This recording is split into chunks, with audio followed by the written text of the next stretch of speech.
Welcome back. In this part, I'm going to look at corporate social responsibility and the last definition in the chapter, organizational culture. When we talk about corporate social responsibility, we usually refer to levels of responsibility, with companies that are really bad at one end to companies that are great on the other end. And so we're first going to talk about, I'm going to give the book definition of each one, and then I'll give some examples that make that easier. The book labels the companies that do not good things as being obstructionist. When you hear the word obstruction, obstruction means anything that stops you from doing something. So a wall is an obstruction. Anything that stops you is an obstruction. Okay? And when it comes to ethics and corporate social responsibility, they are the companies that are at the lowest level. So the book uses the example of companies that will pollute the environment if they think they can get away with it. Obviously not good.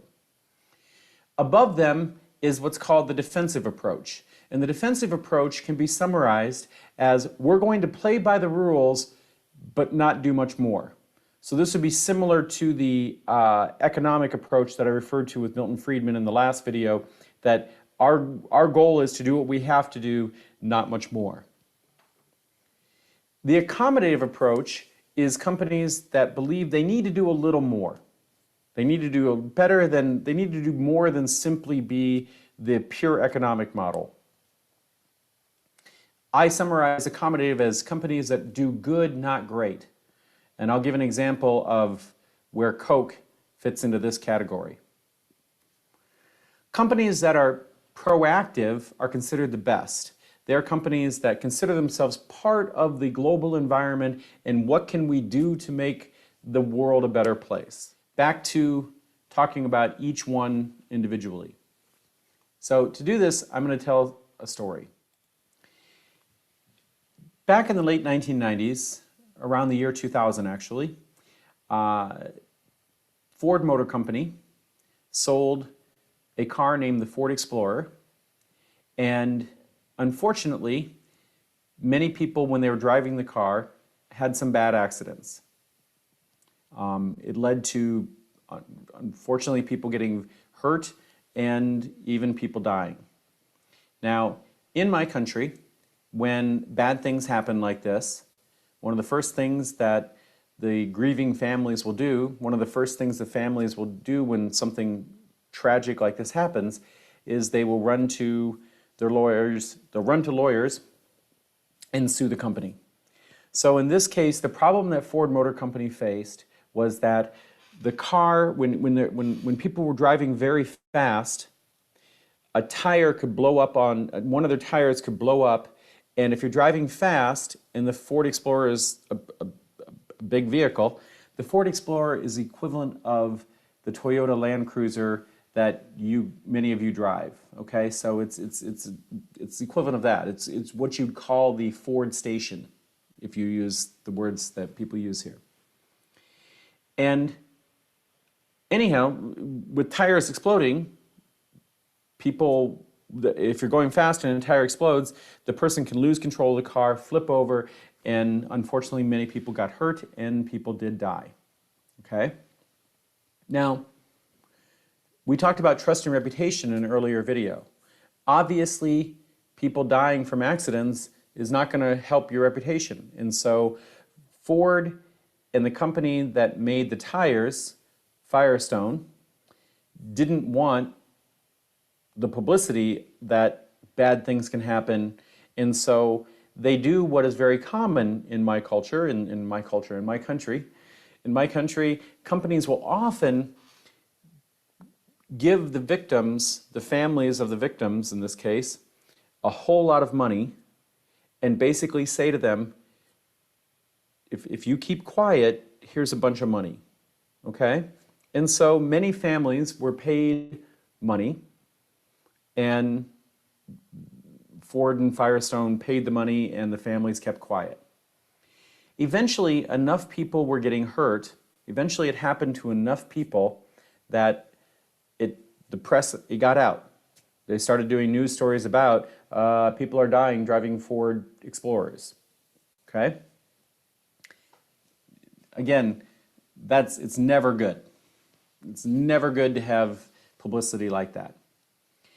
Now, the way the two companies responded is why I use this example of Obstructionist and then the very basic minimum defensive mode, okay? Ford Motor Company's reaction was they had the CEO go on TV and buy a very expensive ad. I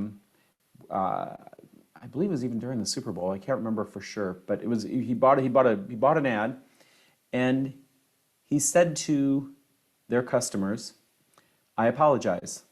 We have very high quality standards at Ford, and we were not doing the right thing, and we're going to make things right. Every one of you who has a Ford Explorer, you can bring your Ford Explorer in. We'll change out the tires." You know, it was the equivalent of halas. It's over. We apologize. We should have been upfront. We should have been clear. We're going to make it right. Okay? So I label Ford in this case as being defensive. They did what they had to do, but they weren't doing it. They didn't do it until they got caught. Okay? So, you know, you can question how good Ford is because they waited until they got caught. Firestone, on the other hand, I would label them as obstructionist, and here's why.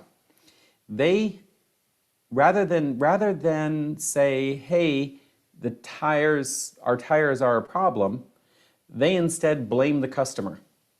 And they said that the customers were not keeping their tires inflated correctly.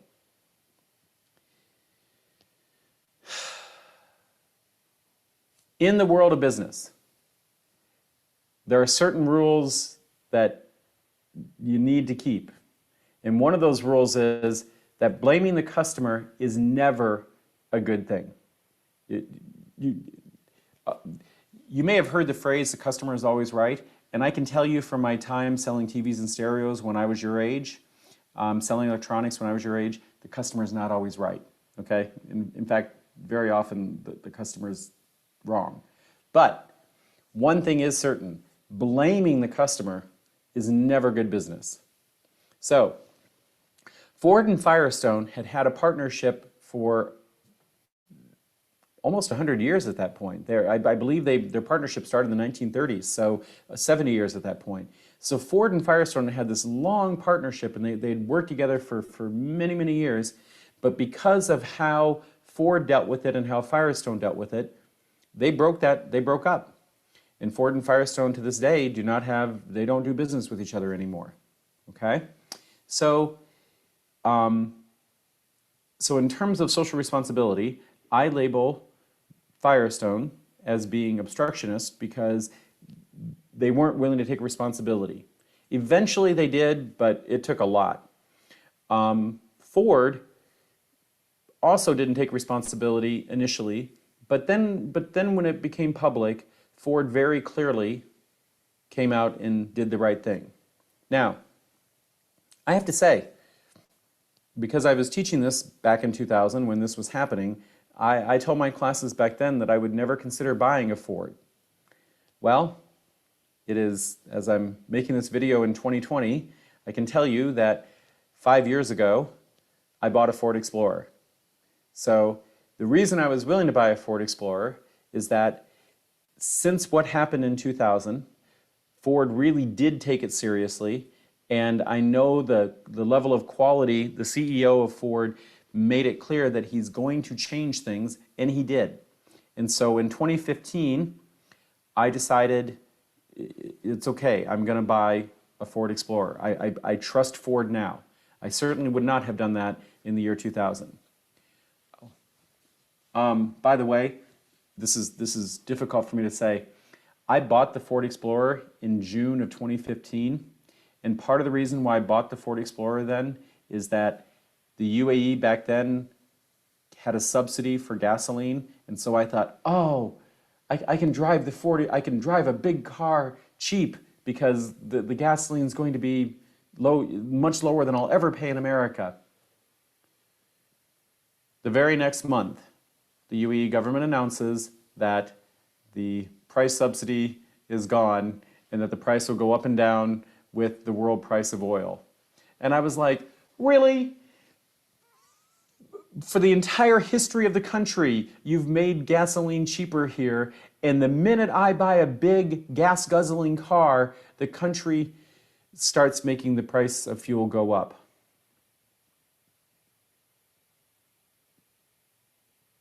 Okay. Next up, we move on to accommodative. And when I talk about accommodative, I like to talk about my beloved Coca-Cola, because Coke does some good things. Coke sponsors teams around the world. It does good things. However, I don't label it as proactive because it's good, not great. And I'll give an example of this. Everywhere that Coke does things, they feel the need to make sure that people think of the red Coca-Cola can and make you think red.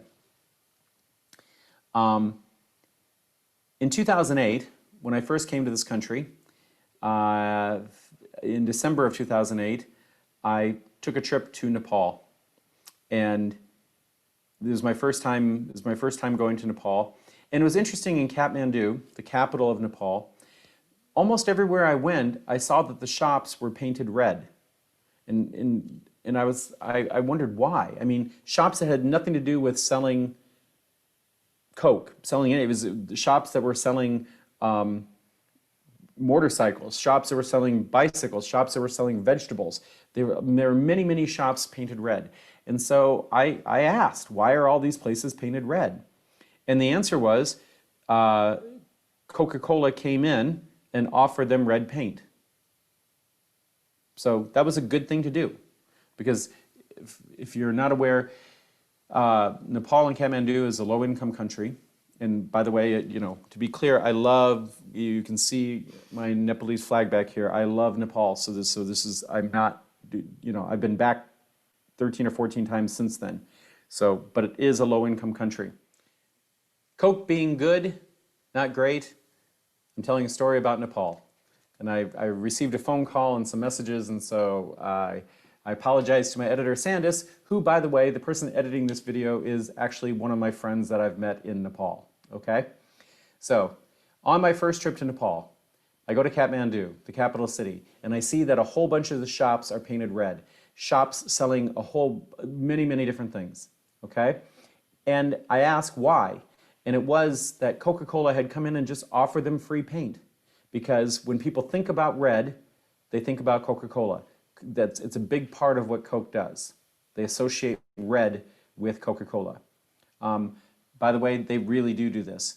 When you think of Santa Claus right now, picture Santa Claus in your head. I know most of you are not Christian and are not celebrating Christmas, but you know what Santa Claus looks like. And when you picture Santa Claus in your head, you're picturing a big fat guy in a red and white suit. The fact it's a red and white suit is largely due to the advertising of Coca-Cola. More than 100 years ago, other pictures of Santa, he's wearing green and other things. Now, across the world, when people think about Santa, they think about him wearing red and white. And you can thank Coca-Cola for that. Back to accommodative. Coca-Cola is an accommodative company. It's a company that does good, but not necessarily great. And that brings me to the best, the highest level of social responsibility, and that is companies that are proactive. When I talk about companies that are proactive, the company that's in your slide that's mentioned is Ben & Jerry's. So Ben & Jerry's is an ice cream company founded by two guys named Ben and Jerry. And Ben & Jerry's, here's what makes them a great ethical company. What makes them highest on social responsibility. When Ben & Jerry founded their ice cream company, first of all, they founded it in a cold place in America, so it's not the smartest place to start an ice cream company. They started in the state of Vermont, which is a very cold state, and when you live in a cold place, you don't want to eat ice cream as much. But they decided that every year they're going to give money to charity, whether they make a profit or not.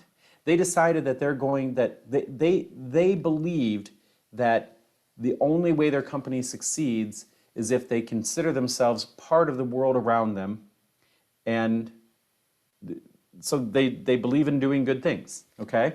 Now, Ben and Jerry have since retired, and I'm not sure that the company that bought them out is quite, and by the way, Ben and Jerry also had great ethics about how they treat their employees. They said as long as they own the company, the lowest paid employee has to be treated well, that everybody will be treated well, their customers will be treated well, their suppliers will be treated well. They're a great company, okay?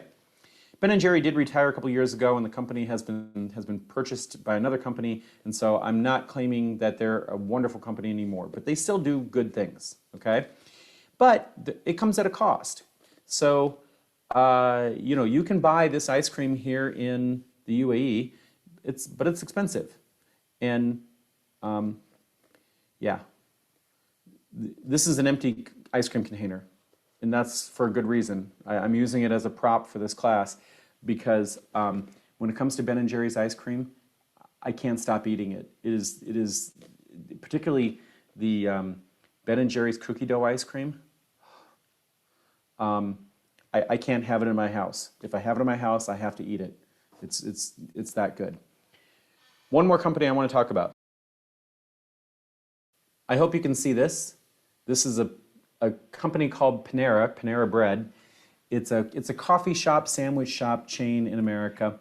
And to be honest, I bought this gift card to give to, I bought this gift card when I was in America and then forgot to give it to my friend, and so then I ended up bringing it with me here.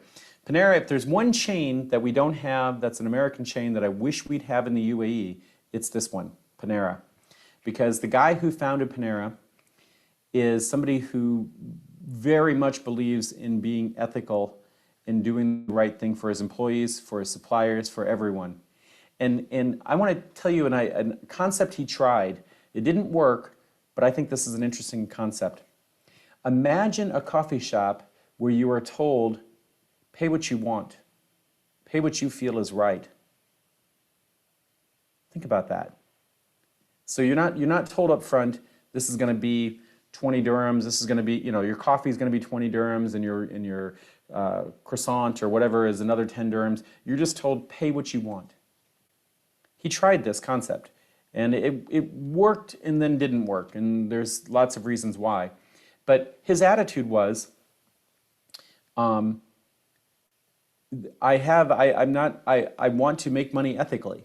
And if you believe that if the sandwich and coffee you're eating is wonderful and you love it and you're willing to pay $20 for it, then pay $20. If you're poor and you want the sandwich and coffee but can only pay $2, then you can only pay $2. That's fine, okay?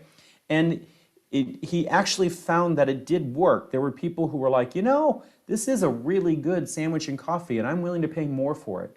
And by the way, it really is good. Panera's makes great food. So he tried that and it didn't work. After he ended up opening 3 of them and they stayed open for a while, and like I said, it did work, but then it didn't work. But that's not the point. The point is the fact that this is a man who cares about his customers and his workers very well. And so that guy left Panera and has started his own company. And if I had the chance to do this class from scratch, I would do a whole segment on just this guy because he's pretty amazing. But that's it. The 4 levels of corporate social responsibility. Obstructionists being the worst. Defensive being a little bit better. Accommodative being what most companies are, like Coca-Cola. Pretty good, not great. And then finally, last but not least, the companies that are labeled as proactive, companies that see themselves as how can we make the world a better place. That's it. Oh, I forgot to add the last part. The book also gives you, in the last slide, talks about organizational culture. And organizational culture is simply the accepted ways of doing things. So when I first came to UAEU, when I first came to this country and first came to the university, there was a rule in the book that says, in the rule book for employees, that if you are if you're not wearing the local dress, if you're not wearing the kandora, men had to wear ties. And so when I came to UAEU, I brought 40 ties from America, and so I came to work wearing my shirt and tie, and yes. Then I looked around and saw that nobody else was wearing ties. And what you learn about culture is that culture is not always exactly the same as rules or laws. And so the culture of UAEU is that the culture of UAEU is different than the rules. And so since I didn't have to wear a tie, guess what? I stopped wearing ties, okay? So the term organizational culture is the accepted ways of doing things. Oh, and by the way, they've changed the rules since then, so I don't have to wear a tie anyway. But back then, guys were supposed to wear ties, and I'm glad they got rid of that rule, because ties are not comfortable. They're not fun to wear. Yeah. So, anyhow, that's it. That's it for this chapter. Yay!